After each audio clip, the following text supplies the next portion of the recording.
No matter if points are gained or points are lost, there will be much to discuss. For analysis regarding tonight's Winnipeg Jets game, here are Dave Manouk, Ezra Ginsburg, and your host, Drew Mandel.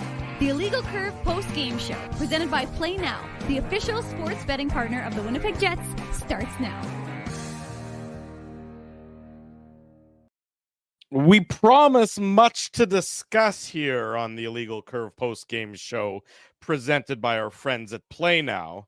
But, Mr. Ginsburg, for a lot of this game, up until about the 58-minute mark and 54 seconds, there was not going to be a lot to discuss because it was a pretty sleepy game, a pretty quiet game, and it looked like it was going to be all for naught. Then the Winnipeg Jets, late in the contest, pull the proverbial rabbit from their hat and end up somehow, some way, with a 2-1 overtime victory.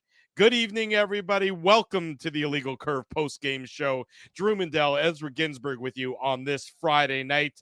I see Colby Spence is in the chat as well, set to bring us post-game comments from Winnipeg Jets head coach Scott Arniel. So we'll bring those to you just as soon as we have them ready as well. But in the interim, Ezzy, good evening.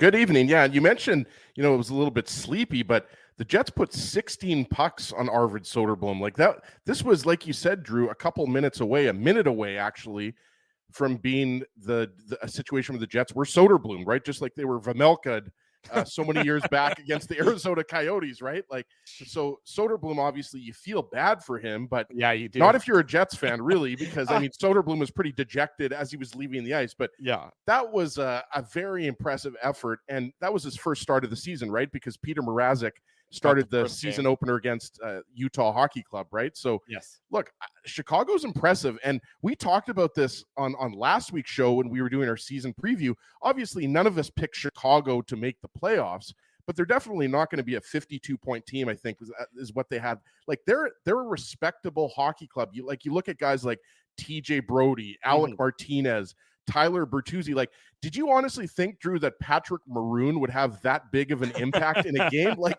Maroon, he gets high-sticked, he gets an assist on Ryan Donato's goal, right? Obviously, we'll get into that, but for a while, it was looking like Donato might get the Seagram's shot of the night, right? But, good on the Jets. I mean, look, Velarde had a bunch of chances in the third period. Appleton had that chance with about 3 minutes left after Niederreiter drove the net, right? So, I mean, like, the Jets, even though they were unable to get a goal past Soderblom until late in the third period, they were the better team in the third period.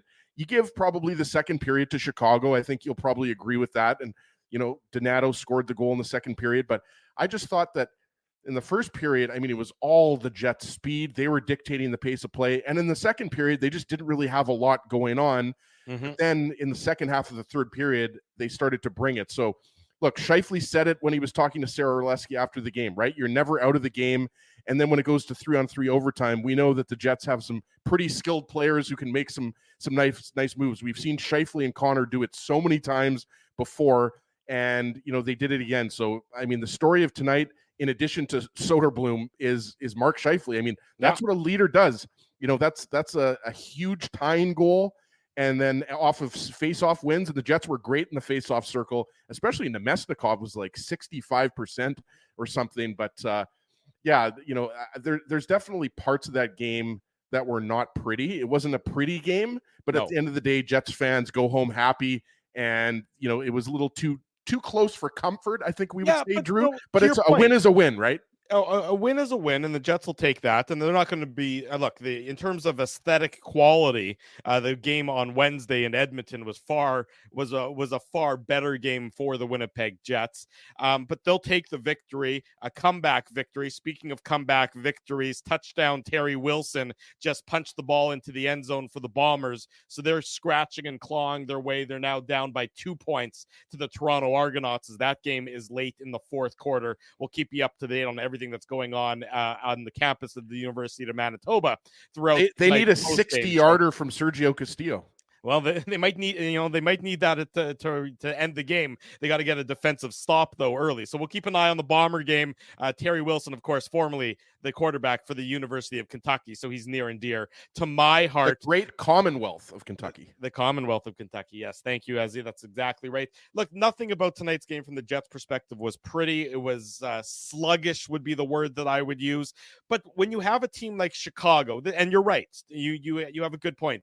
This is not the same Chicago Blackhawks of last year. There's more professional hockey players on that team. Guys who are undoubtedly towards the end of their career, but guys who know what it takes to grind and win and just have that respectful brand of hockey. So guys like you mentioned, Pat Maroon. Look, Pat Maroon's there to provide veteran leadership. Tyler Bertuzzi. All those guys are just there to provide veteran leadership, to have NHL bodies on the roster, because last year they really weren't an NHL caliber team. This year they don't want to go through that. They were a joke last year. Like they were please pass go and collect $200, right? Like they were. I mean, we talked about it. 52 points, I think it was.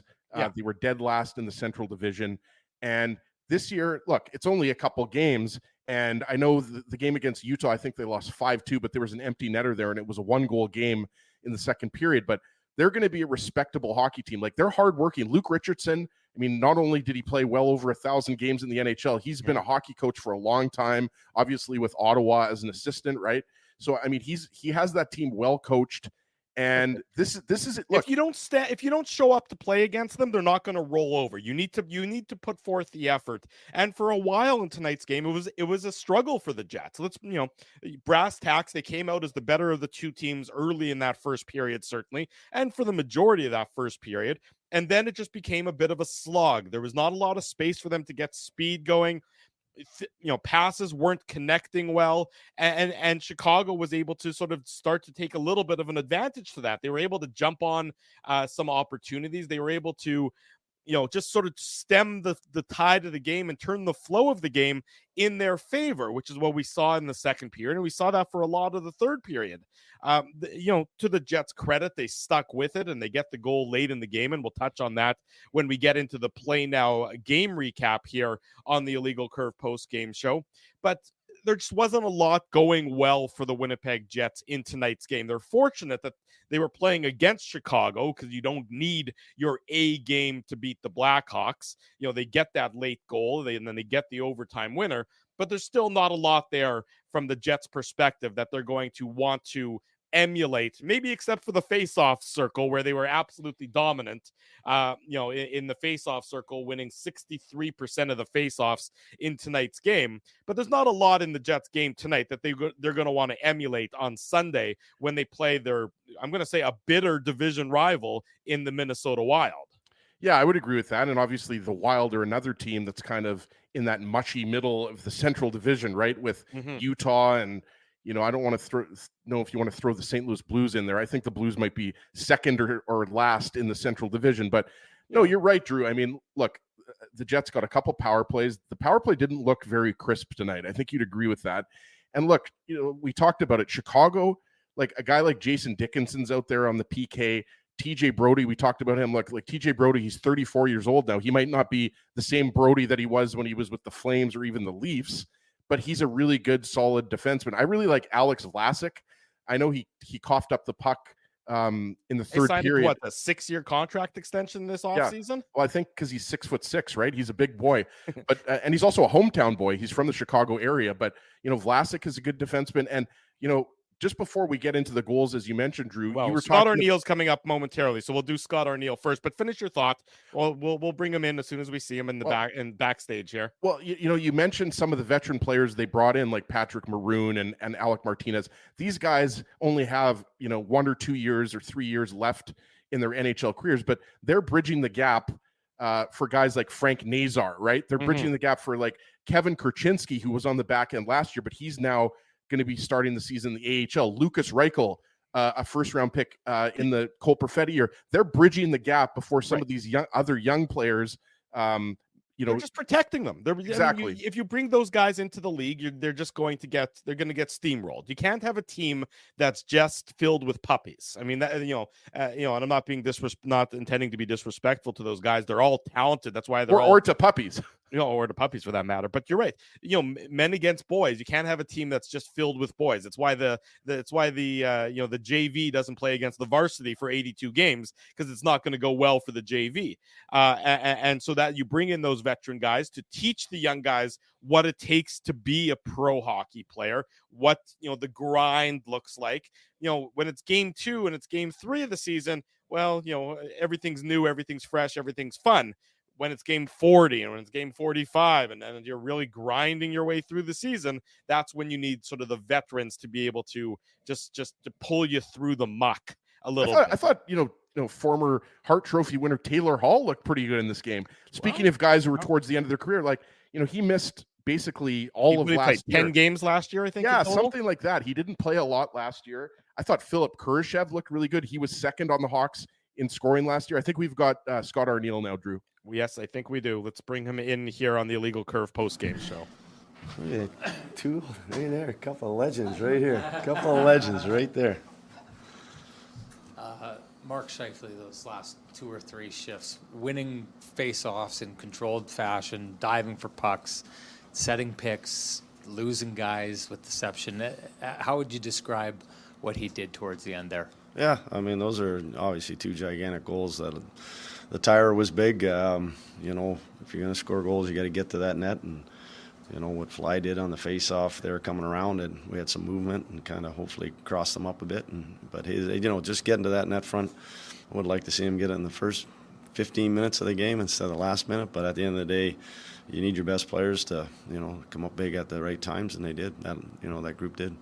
How much did that game-tying goal resemble what was drawn up on the chalkboard on the bench? It's exactly like he drew it up there. Exactly, no. But the high crisscross up top was a little bit of a design, but at the end of the day, it was that was more about pucks and numbers at the net front. So I mean, we got it into the paint. Big play by Pionk. Prior to that, them not getting the empty net opportunity, and us getting a second chance at it. And last one. Connor Hellebuck, just the impact he had on this game. Yeah, I mean that's we knew they were a rush team, and first period we gave up 4 rush chances. Third we gave up a few more. They transitioned quick, and we left him there a few times where he really had to make some big stops for us. And I mean that's what he does. That's what he's he knows when games are tight like that he has to make that one more save to keep us in it, and that's what he did tonight again. What was the thought process behind putting Ehlers with Lowry and Appleton? You know what? It was, I mean, I did it for, 2 shifts. All I wanted Nino to get out to get to the net front with the other 2 guys, and I was trying to get Fly some space because it was Bedard a lot of the times against Lau, and I was just trying to open him up a little bit so that, he had those Apple and Lau kind of open up some space. I mean, we tried it 2 times there and see if it was kind of, there's a couple times where they got some zone time, but I was just, we're sitting in a game, we hadn't really created a ton of offense. I was just trying to open some stuff up there for both lines. And just with Ehlers too, like how impressed with how he, the third period really seemed to find his stride in terms of creating offense. Did you notice a difference in that third frame? Well, yeah, I liked his third better. I mean, our whole group actually, our execution wasn't very good on the whole. We had 10-foot passes. We were missing guys. Just our execution altogether wasn't very good for 60 minutes. And then, but Fly's a guy that, when he's skating and puck possession kind of guy, he can be very dangerous. And I think that I liked him a lot better in the third. Yeah, you just said that you guys kind of came off at about 8 to 10 minutes in, and then it took a while to get there. So what are your takeaways going to be in terms of taking this game and the way Chicago maybe made you force some things and taking it forward? Well, if you look at the first 10 minutes of the game, probably and then the first 10 of the third period, we put pucks below the goal line and we went after them.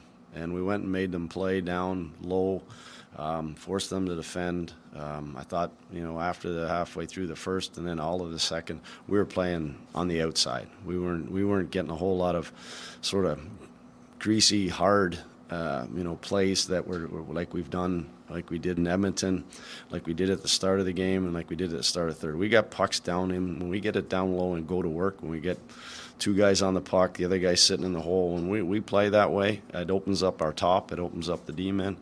And I just thought we really got kind of playing a spaced out game and with not great execution there for the other parts of the game. You still went back to the big guns at the end, and they got you the goals and they got you the win. One of the striking moments, I think, for me after the game, they showed Scheifele on the Jumbotron, and when they announced it was his 300th goal, his grin was like, it was a kid's grin. It was youth, it was passion, it was joy for the game. We don't always get to see that side. Yeah. What do you see from this? Well, those are big milestones, I mean, 300 goals is a lot of goals and in this league, and to see that enthusiasm, he probably forgot about it. He probably knew he was close, and but at the end of the day, anytime these guys can do that and do it in that fashion, to tie a game late and then win it in overtime, he'll remember those goals, 299 and 300, I'm sure. Scott, just going back to the Pionk play, is that just an awareness or desperation kicks in? Or the biggest thing, he attacked the puck. Right. He didn't back up. He really, because their guy had to get to the red line. If he waits and backs up, they maybe make another play, or the guy takes a shot at the net. But the kid didn't want to ice the puck, and P did a great job of attacking him, and obviously stopped that there, give us a chance to get it back and get in, and we got the face off. Right. Thank you. Thank you. There he goes, Winnipeg Jets head coach Scott Arniel joining us this evening, courtesy our buddy Colby Spence in the Matt Frost Media Center, bringing the post-game audio from the Winnipeg Jets head coach to you here on the Illegal Curve post-game show. Drew Mandel, Ezra Ginsburg with you on this Friday night Play Now Illegal Curve post-game show. Just keeping an eye on the Bombers here. Zach Collaros is trying to run for a first down to extend the game. He stretched out on 3rd and 17. It's unclear if he got it. I thought he might have been a bit short. It's going to come down to, it looks like he's a bit short on 3rd and 17. Toronto's probably going to take over on downs, but a hell of an effort by the Bombers quarterback to try and extend the game. The Bombers down by 2 points. Sorry, Ezzy, multitasking on this Friday night. I'm watching the game. Hey, we're both, Drew, we were Blue Bombers season ticket buddies for 2 years. I mean, we're both big Bombers fans, so I've got the game on here at Dave's house. And look, I mean, if the winning streak ends up coming to an end, it's a hell of a winning streak, 8 games. Mm-hmm. I mean, I still think the Bombers are the best team. They're measuring it now. I think he might be a little bit short, but there's only 55 seconds left. So, yeah, they are measuring it, but it does appear as though he is going to be short. We'll keep an eye on that as well. Look, I think Scott Arniel, and before we get into the game recap, we have to mention what he talked about, Neil Pionk's defensive play, to prevent what should have been a golden opportunity into an empty net before the Jets were able to tie it up. That is quite possibly the play of the game, Ezzy. If he doesn't make that aggressive decision, Neil Pionk, then the Jets are likely on the losing end of tonight's contest. Yeah, I would agree with that. And, I didn't think Samberg and Pionk were as strong as they were in the season opener against Edmonton, but that's absolutely a key play. I forget, was it Kurashev that made the play? I forget. Yeah, Pionk made the play on Kurashev. And look, we talked about it, and you asked us the question, Drew, on last Saturday's show, the season preview show, like, if you could isolate, 1 or 2 players or one area, what's going to be the biggest, key to the Jets' success this year? And we all agreed that the Samberg-Pionk pair, just because, Samberg early on in his career has only played on the 3rd pair, and obviously Pionk had a rough year. And, part of that had to do with, he was dealing with the loss of one of his best friends. So that's something that, we have to factor in. I mean, at the end of the day, hockey players are human beings. They're not robots. Mm-hmm. But, the Jets hope that Pionk gets to that level that he was at, 2 or 3 years ago. And I think he's been pretty solid. So you like to see that. Yeah. And obviously, like, Hellebuck made some saves in the 3rd period. The glove save off Nick Foligno. Yeah. That's the save of the game for Connor Hellebuck. He had a number of good saves in the course of tonight's game, but it's the glove save off of Neil Pionk that is the absolute That's the robbery of the game by Connor Hellebuyck, just flashing the leather to keep it at a 1-goal game at that point in time. And that's what the Jets rely on Connor Hellebuyck for so much, is just making that one save, making that key save while the team is sort of struggling, while they're trying to find the way to get their legs underneath them and get their skating legs together. That's what they rely on Connor Hellebuyck for, that he knows his team as well as anybody. Yes, I've given up the one, but I'm not going to give up another one so that my team only needs the one to tie it up. Absolutely. And, in a game in which the Ehlers, Nemesnikov, Perfetti line just didn't have it. Like I thought Ehlers was really struggling out there. Like obviously he was noticeable, as he always is, with his speed and everything like that. But the other chance that I made a note here on my phone about was Ehlers turned the puck over. Taylor Hall was pressuring him in the neutral zone. And then Phil Kurashev, who we already talked about, who was second on the team in scoring last year. He's a good player. He's really, turned into a solid hockey player, in the last 2 or 3 years. And so it was asked, I think it was Jacob Stoller, if I'm not mistaken, that got that question, and with Scotty Arneal about Ehlers playing with Niederreiter and Lowry. And then obviously you saw Barron up with Nemesnikov and Ehlers, right? You saw Perfetti there. I know that wasn't, we're not going to start a controversy here and say that Perfetti's, getting bumped down to the fourth line or anything. No, I didn't think Perfetti had the best game either. I like that, but I like when they go to that Scott Arneal went to the blender to try and get something going, because it was a struggle. The Jets weren't generating anything. It was a slog. It was a slog. He said it himself early in the game. They were grinding the Blackhawks well down low, and then from about the 10-minute mark of the first period, and throughout the second period, Chicago was doing a great job of using their speed and keeping the Jets from getting into the front of the net where they can really do some damage. And then, so Scott Arneal did what a good coach, I think, or a coach needs to do in that situation, is try something different. What they had been trying wasn't working. So why keep banging your head against the wall? Try something new. And that's what you saw there. And I like that. Now, I don't expect that all of a sudden the lines are going to change dramatically for Sunday's game against the Minnesota Wild. I think it's going to be exactly the same lines that started tonight's game. I agree with that. Very surprised otherwise. Yeah. But at least you're trying something. You're trying something mid-game to generate some enthusiasm, generate some offense, generate just change what you're trying to do to see if the Blackhawks can answer it. Yeah, no, absolutely. And we talked about it earlier, like the Scheifele Connor Velarde line. By the way, the challenge is coming in here. I can't believe this challenge has taken this long. I'm not sure. I have the sound off here, but I don't think they got the first down, did they, Drew? But it certainly took a long time to challenge it, didn't it? The Bombers challenging the spot. They lost the challenge. Yeah. Toronto takes over 1st and 10.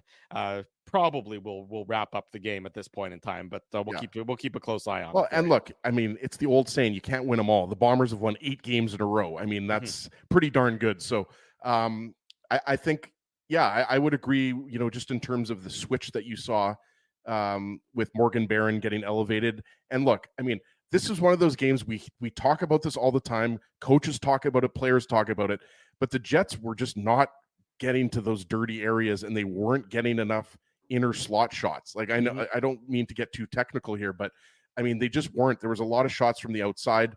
I mentioned earlier, Scheifele, one play that stood out to me that I made a note of is there was a good rush and Velarde had a scoring chance and Scheifele was right in tight with Soderblom. And instead of trying to stuff the rebound in, he looked to pass to Connor and it didn't get to Connor. And to me, that kind of summed up the game, right? Like it was the same thing on the 2 power plays. The first power play in the first period was terrible.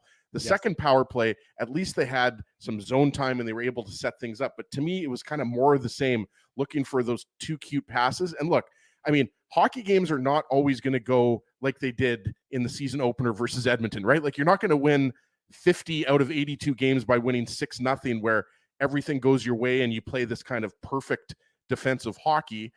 For the most part, like I thought, there was definitely some turnovers. And, we talked about Ehlers turning the puck over in the neutral zone, which led to that Kurashev chance in the third period. But, as you say often, Drew, their attention to detail at times, and Scott Arniel, I don't know if he used the word sleepy or spacey. I think he said spacey. It kind of had that feel, parts of the second period, parts of the third period, where there was kind of lulls in the Jets game. Yeah. And they were being outplayed. Let's be honest here. There was parts of the second half of this game where the Jets were being outplayed by the Blackhawks. And that's, a testament to the moves that they made in the offseason. Like the Hawks are not a joke. Last year, let's be clear here, they were a joke. They were an easy win. And this year they've added some veterans, and now they're going to be a little tougher to play against. Yeah, you're exactly right. And so the Jets learned that lesson in the course of today's game, that they're going to be tougher to play against. They get the victory, ultimately 2-1 in overtime. So why don't we get into it? It's the Play Now game recap here on the Illegal Curve hockey show. Illegal Curve post-game show. It's brought to you by our friends at Play Now. Learn to bet with Play Now, the official betting partner of the Winnipeg Jets. Sign up and get up to $250 in bonus bets. Conditions apply. 18 plus. Enjoy responsibly. No scoring in that first period, a first period that was controlled by the Winnipeg Jets. Certainly early on in that first period, the Jets were better of the two teams and had the control, had the pace of play to their benefit, but nothing able to get past the Blackhawks goaltender. And then the second period is a better period for the Blackhawks, undoubtedly, and they end up getting an a late goal in the first period, in the second period, 16:52 mark. Ryan Donato, assist by Patrick Maroon. We talk about it there. Again, two guys who are towards the end of their career, but are NHL journeyman. That's the players. way I would explain these guys. Yeah, journeyman. But but at least they're NHL caliber journeymen. Yep. They're not AHL guys masquerading on an NHL team. Ryan Donato coming down the wing with some speed and a nice shot short side. Connor Hellebuyck probably wants it back because a goalie never wants to be beat short side there, Ezzy. But it's after a bad pinch by Neil Pionk on this one, and Donato just a really nice shot and a quality goal to give the Blackhawks the 1-0 lead late in the second period. Yeah, and it's a very, speaking of veteran players, this is just a veteran play, right? Like Neil Pionk moves in and tries to press Patrick Maroon. He sees him and Ryan Donato, they just timed that perfectly. And Dylan Samberg had the shot originally, and it comes all the way back to Maroon, and then Pionk tries to make the play on him. And then Samberg, I just thought was kind of, I don't know if you would say flat-footed, but he was just a little bit slow to react. Like Ryan Donato is a pretty fast player, actually. Yeah. And you're right. I mean, Hellebuyck, we know that he gets exposed a little bit sometimes on his glove side. And I'll choose my words carefully there. Sometimes he gets exposed on the glove side. This is a 2-time Vezina winner here, but you're right. I mean, I don't know. I watched the replay, and I don't think because Samberg was right there with Donato, a little bit behind him, but I wanted to see if maybe Samberg's stick got on the puck. It didn't. I mean, it was Donato beats him glove side, short side, right? It was a late goal in the second period, and you got to give those two guys credit. And they were rewarded for some of the good plays that they had earlier in the period, right? So at that point in the game, obviously it was demoralizing.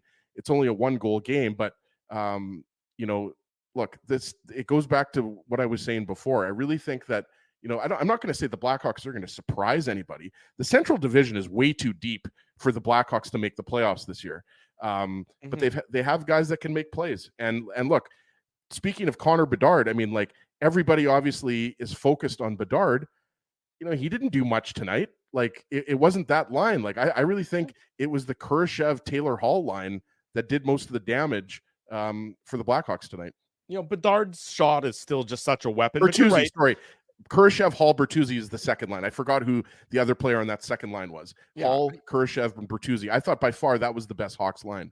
I thought they were probably certainly the line that you noticed the most. I mean, Kurashev's speed. I mean, Bertuzzi and Hall have the veteran smarts. Taylor Hall's still a good player though in this league. I mean, we know that he's he's not that many years removed from his MVP campaign, and last year, of course, injury riddled, and he missed most of the season. But most NHL teams will still gladly take a guy like Taylor Hall on their He's team. got a little gas left in the tank. I think so. I would agree with that comment. So 1-0 for the Blackhawks after 40 minutes, and then the third period starts. And again, it's a bit of a grind. The Hawks are still doing what they want to do. The Jets are not able to get the puck in deep. They're not able to really grind down low, which is what you heard Scott Arneal talking about. That was when the Jets were at their most effective in the course of today's game. Chicago was certainly, particularly in the last 10 minutes of this game, not really taking any risks at all, making the neutral zone relatively impassable.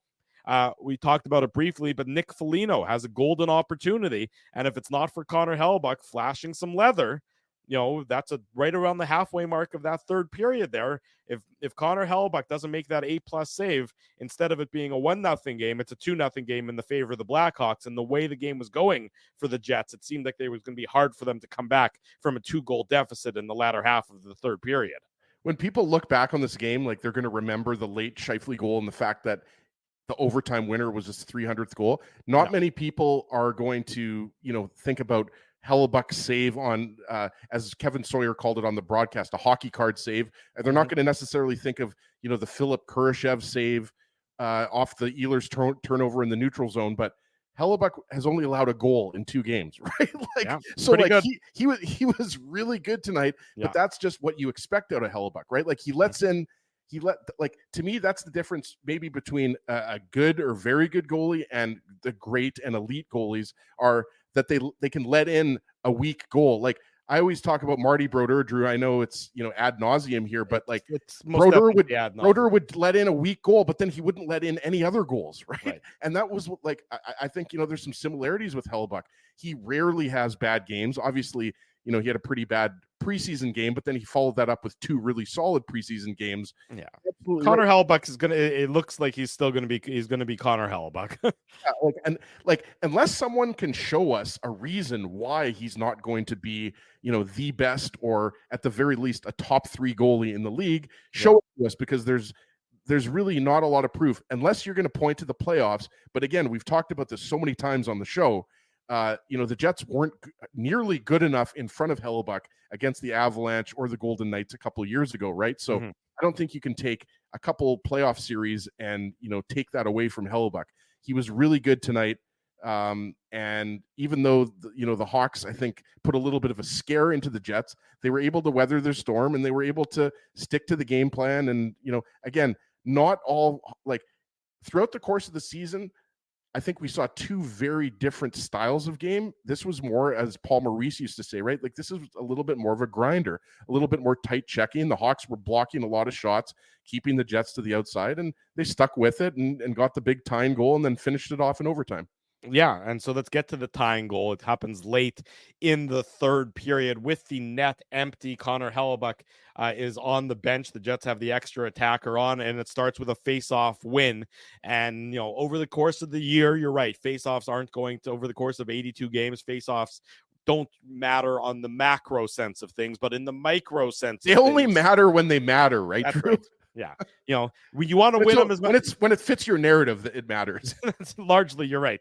And tonight they mattered for the Winnipeg Jets, especially late in the game, as Mark Scheifele wins the face-off. The puck gets to Nikolai Ehlers, and then there's a loose puck in front, and Mark Scheifele, really puts forth that extra effort and hacks at it and is able to poke it past Arvid Soderblom into the net, tying the game up with 1 minute and 4 seconds to go. And a crowd that had been pretty silent in downtown Winnipeg because they hadn't had a lot to cheer from, notwithstanding the Connor Hellebuyck saves, is finally able to cheer the Winnipeg Jets scoring a tying goal with 1 minute 4 to go. Yeah, and Kevin Sawyer said it with Dan Robertson on the broadcast, right? Robertson, pardon me. In a game like that, what's going to happen is you're going to get a goal through traffic, and then there's going to be a rebound or a tip or something like that. And again, it's a very skilled play to drop to your knee and get the backhander rebound in. But it was Joey Anderson who was out there. It was the Dickinson line, the Hawks' third line, who was out there protecting the 1-goal lead there. But yeah, I mean, in this particular case, the faceoffs mattered both on the tying goal and the winning goal in OT. But I think this is a perfect example. And, again, it's a cliche in hockey, but I thought Scheifele, Velarde, and Connor were solid all night long, and they just couldn't solve Soderblom. Like, right? We talked about in the third period, Velarde had, I counted at least 3 shots on net, Drew. I'd have to check how many shots he ended up with. Velarde ended up with... He must have had at least 4 shots. Hang on, I got it right over here. Why can't I find it here on my list? Looking at my stats, apparently I forgot the ability to read. 3 shots on goal for Gabe Velarde tonight. So then they had at least a couple chances in that third period, and so they get rewarded. And I thought Connor was really solid, finding open space, using his cutbacks as we always talk about. And they got to get the Nemesnikov, Ehlers, and Perfetti line going. I don't know. That's two kind of average games for that line. Yeah, or even below average.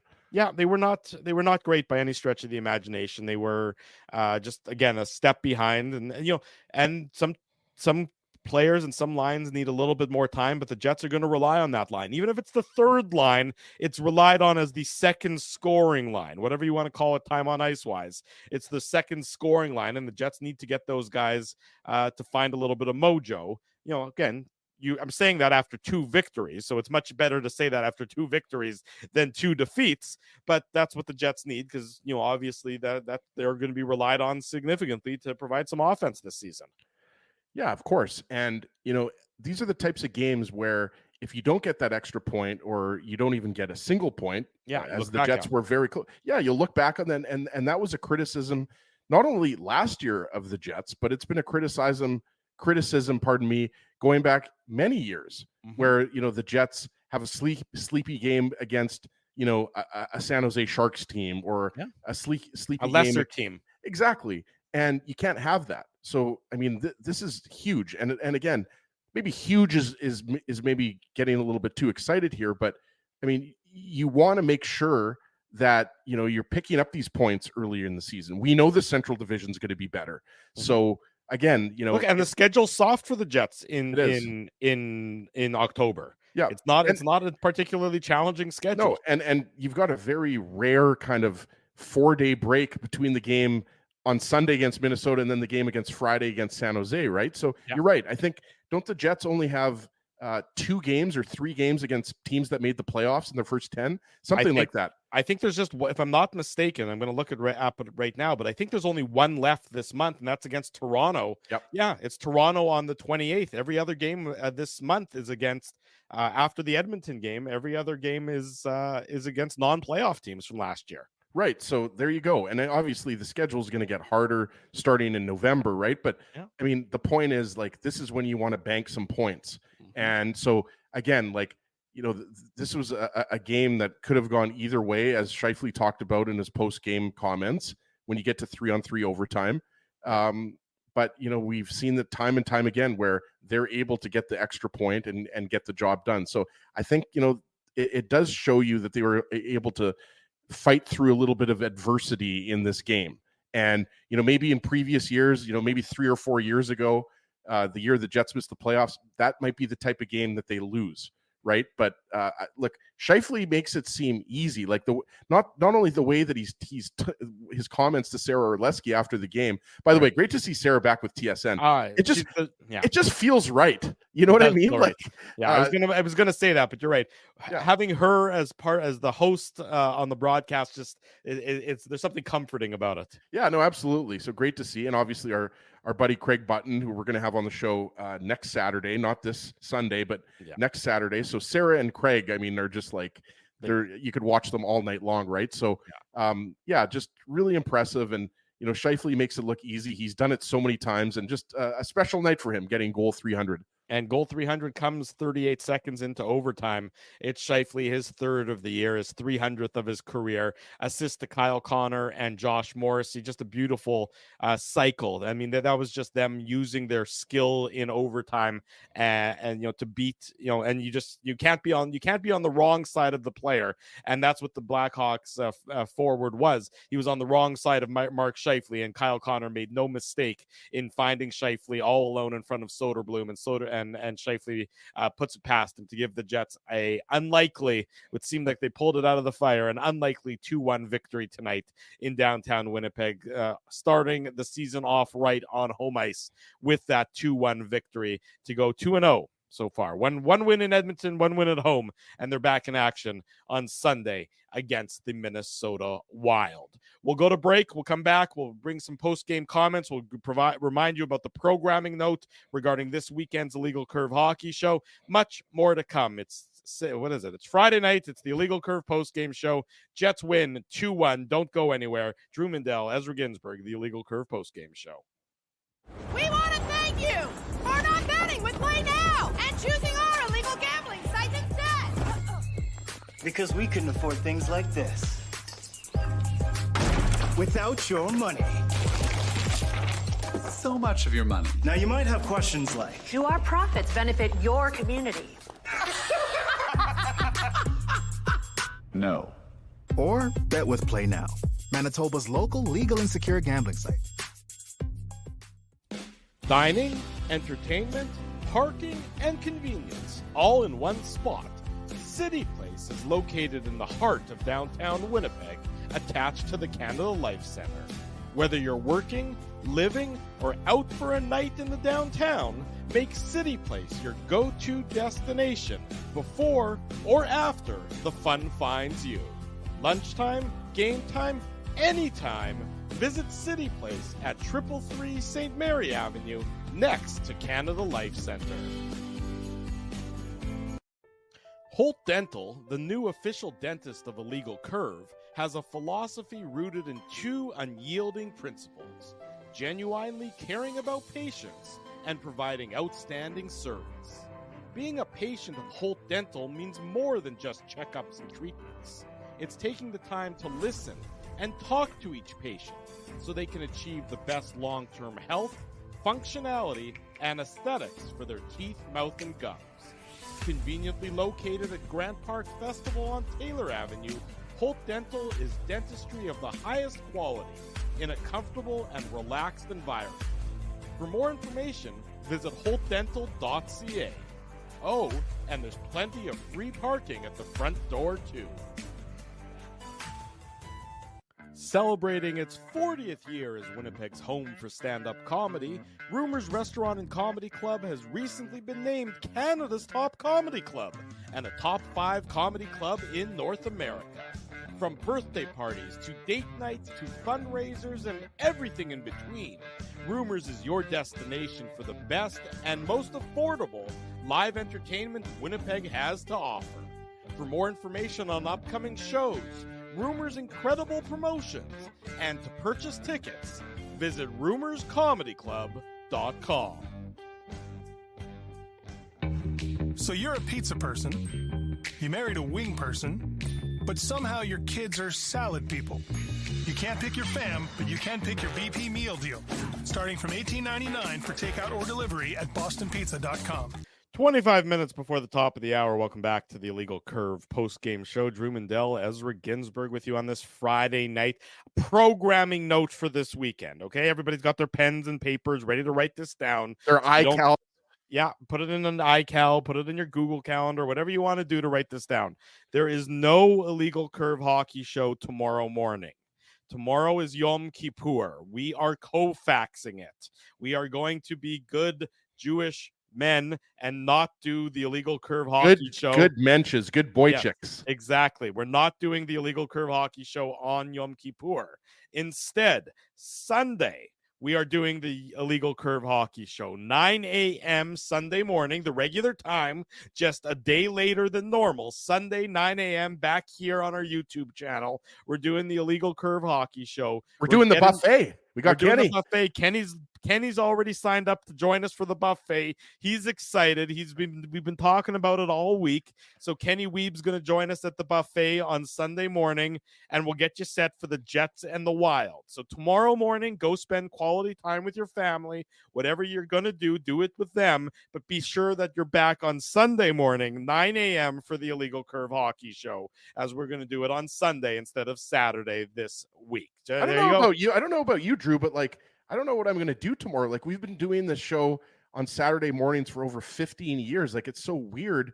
Yeah. I just always assume every Saturday morning I'm going to be doing the show, right? So maybe I'll go for a nice leisurely stroll Yeah, why don't Maybe you I'll go, do maybe you some should go grocery commune. shopping. If you're not going to synagogue, then you should commune a little with nature. There's all Yeah. sorts of ways you can Yeah. repent for your year's worth of bad deeds. Yep. So maybe that's something you should do tomorrow. Whatever it's going to be, make sure that it's a high quality morning, because Sunday morning you're going to be back here with the Illegal Curve Hockey Show. I neglected to do something very important when we were doing the Play Now game recap, so we'll do it now instead. The Seagram shot at the game. As he told me, he's got a giant bottle of Fireball there. So do you want to do it for the 200? Yeah, there you go. Do you want to do it for the 299th goal of Mark Scheifele's career, or the 300th goal of Mark Scheifele's career? It's a good question. I mean, maybe we should do the Seagram's shots of the game. Let's give it for the overtime winner. We got to give it for 300. We could easily have given it for 299 because that was huge. But this is a nice l'chaim for Mark Scheifele, his 300th career goal, and for the big 2-1 Jets victory. There you go, Mark. There you go. Ezzy taking a nice little belt of the Seagram's Fireball. Delicious. Big thanks to our friends at Seagram's for their continued support of the Illegal Curve post-game show. Fireball tastes like heaven, burns like hell. We need our friends at Seagram's to send us more Fireball, Drew, because this is getting a little bit low here. Oh dear, Ezzy, that is a cautionary tale on display right there. We'll have to get Dave M to work his magic to get you a little bit more Fireball there. I'll have that finished by the end of the night. Yeah, it's going to be gone by the end of the show. Who are you kidding? Just sit here and just drink the rest of it by myself.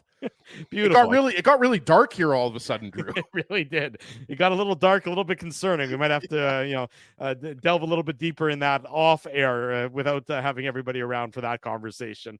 A post-game comment from Mark Scheifele, given that he's the overtime hero in tonight's game. This courtesy of our friend Murat Atesh of The Athletic. Quote, "It's pretty humbling to think about. It's pretty wild. I'm just very thankful for the guys I've played with. I've been lucky enough to play with some really good players. It's all thanks to them." That's Winnipeg Jets forward Mark Scheifele on his 300th goal in his career so far. The OT winner was goal number 300 as the Jets come from behind, pull a victory out of the jaws of defeat and beat the Chicago Blackhawks by a 2-1 margin. Before we wrap up, here's some stats for Connor Hellebuyck through 2 games, 2 wins, goals against average of 0.5, and a .982 save percentage. Just go ahead and start stenciling his name back on that Vezina trophy. Honestly, if he's locked in like that this year. No, but it's just incredible because, like we talked about, nobody's going to really remember necessarily how well Hellebuyck played because you just expect him to play that well every single game. Like, there's very few goalies that you expect to play like that, right? Like, you would say Igor Shesterkin on the New York Rangers. You'd probably say UC Saros on the Nashville Predators. Maybe Ilya Sorokin, Andrei Vasilevsky. Throw in maybe 5 or 6 goalies in the NHL right now. Bobrovsky, I guess you would maybe throw in that category. But I really think, it's Hellebuyck and Shesterkin that are really a step above. Look, we're going to have Marty Biron on the show. Who better to ask about the play of Hellebuyck and, guys like that, the elite goalies than Marty Biron, who was an elite goalie in his day. Yeah. But it's really, a big part of tonight's win is, some key saves that Hellebuyck made in that third period. And, the Jets just sticking with it and, eventually tying it up with, a minute or whatever was left in the final 4. frame. Yeah, minute 4. So, again, like, we'll dive more deep into some of the lines and everything like that on Sunday's show. But look, 4 points in the first 2 games for the Jets. I think fans are pretty happy, even though, there was some spacey parts of that game, like Scotty Arneal said. Yeah, some spacey spots, but 2 victories in 2 games. The dream of 82-0 is still alive through the first couple games of this season.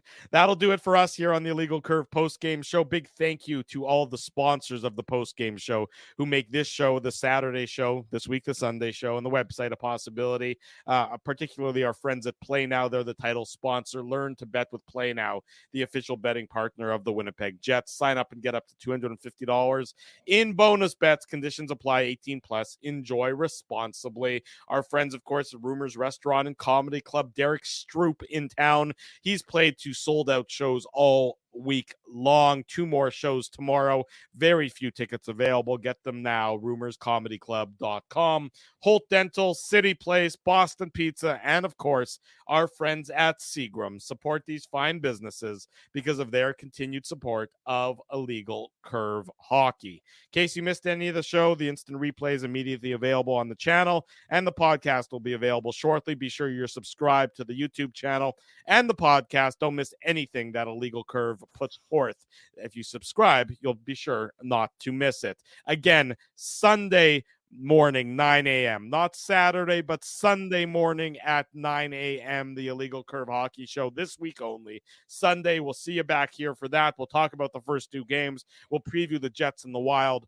Looking forward to a special Sunday edition of the show. For Ezra Ginsburg, I'm your host, Drew Mindell. Thanks, everyone, for watching us. This has been the Illegal Curve post-game show. Thanks for listening to this broadcast from Illegal Curve Hockey. For more great Illegal Curve content, subscribe to the Illegal Curve YouTube channel, follow at Illegal Curve on Twitter, Facebook, and Instagram, and visit your online home for hockey in Winnipeg, illegalcurve.com.